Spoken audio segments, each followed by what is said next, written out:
ವಿದ್ಯಾರ್ಥಿ ಹೋರಾಟಗಳನ್ನು ಇನ್ನಷ್ಟು ಬಲಗೊಳಿಸುವ ನಿಟ್ಟಿನಲ್ಲಿ ಎಐಡಿಎಸ್ಒ 10ನೇ ಅಖಿಲ ಭಾರತ ರಾಷ್ಟ್ರೀಯ ಸಮ್ಮೇಳನ ದೇಶದ ರಾಜಧಾನಿ ದೆಹಲಿಯಲ್ಲಿ ಇದೇ ನವೆಂಬರ್ 27, 28, 29ರಂದು ನಡೆಯಲಿದೆ.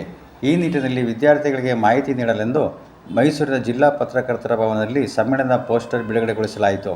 ಈ ವೇಳೆ ರಾಜ್ಯ ಖಜಾಂಚಿ ಬಿಜಿ ಸುಭಾಷ್, ಜಿಲ್ಲಾ ಕಾರ್ಯದರ್ಶಿ ನಿತಿನ್ ಹಾಗೂ ಇನ್ನಿತರ ಪದಾಧಿಕಾರಿಗಳಾದ ಸ್ವಾತಿ, ಹೇಮಲತಾ ಮಾತನಾಡಿ, ಶಾಲಾ ಕಾಲೇಜುಗಳಲ್ಲಿ ಎಲ್ಲ ಹಂತದ ಶುಲ್ಕ ಏರಿಕೆ ತಡೆಗಟ್ಟಬೇಕು, ಸಾರ್ವಜನಿಕ ಶಿಕ್ಷಣವನ್ನು ಬಲಪಡಿಸಿ ಮುಚ್ಚಿದ ಶಾಲೆಗಳನ್ನು ಪುನರಾರಂಭಿಸಬೇಕು, ಖಾಲಿ ಇರುವ ಎಲ್ಲ ಬೋಧಕೇತರ ಹುದ್ದೆಗಳನ್ನು ಕೂಡಲೇ ಕಾಯಂ ಆಧಾರದ ಮೇಲೆ ಭರ್ತಿ ಮಾಡಬೇಕು, ಎಲ್ಲ ಸಂಶೋಧನಾ ವಿದ್ಯಾರ್ಥಿಗಳಿಗೆ ತಾರತಮ್ಯವಿಲ್ಲದೆ ಗೌರವಾನ್ವಿತ ಮತ್ತು ನಿಯಮಿತ ಫೆಲೋಶಿಪ್ ನೀಡಲು ಕ್ರಮ ಕೈಗೊಳ್ಳಬೇಕು, ನವೋದಯ ಹರಿಕಾರರು ಮತ್ತು ಸ್ವಾತಂತ್ರ್ಯ ಹೋರಾಟಗಾರರ ಜೀವನ ಹೋರಾಟಗಳನ್ನು ಪಠ್ಯಕ್ರಮದಲ್ಲಿ ಸೇರಿಸಬೇಕು, ಅವೈಜ್ಞಾನಿಕ ವಿಚಾರಗಳನ್ನು ಹರಡುವ ಮತ್ತು ಐತಿಹಾಸಿಕ ಸತ್ಯಗಳನ್ನು ವಿರೂಪಗೊಳಿಸುವ ನಿಲ್ಲಿಸಬೇಕು, ಸರ್ಕಾರದ ಎಲ್ಲ ಉದ್ಯೋಗ ಖಾತ್ರಿಪಡಿಸಬೇಕು, ಶಿಕ್ಷಣಕ್ಕಾಗಿ ಕೇಂದ್ರ ಬಜೆಟ್ನಲ್ಲಿ ಶೇಕಡಾ 10 ಮತ್ತು ರಾಜ್ಯ ಬಜೆಟ್ನಲ್ಲಿ ಶೇಕಡಾ 30ರಷ್ಟು ಮೀಸಲಿಡಬೇಕು, ಒಟ್ಟು GDPಯ ಶೇಕಡಾ 3ರಷ್ಟು ಮತ್ತು ಬಜೆಟ್ನಲ್ಲಿ 3ರಷ್ಟನ್ನು ಸಂಶೋಧನೆ ನಿಗದಿಪಡಿಸಬೇಕು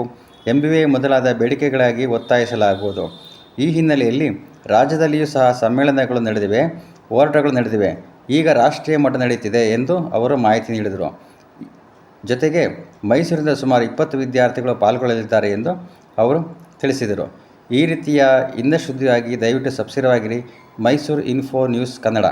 ಧನ್ಯವಾದಗಳು.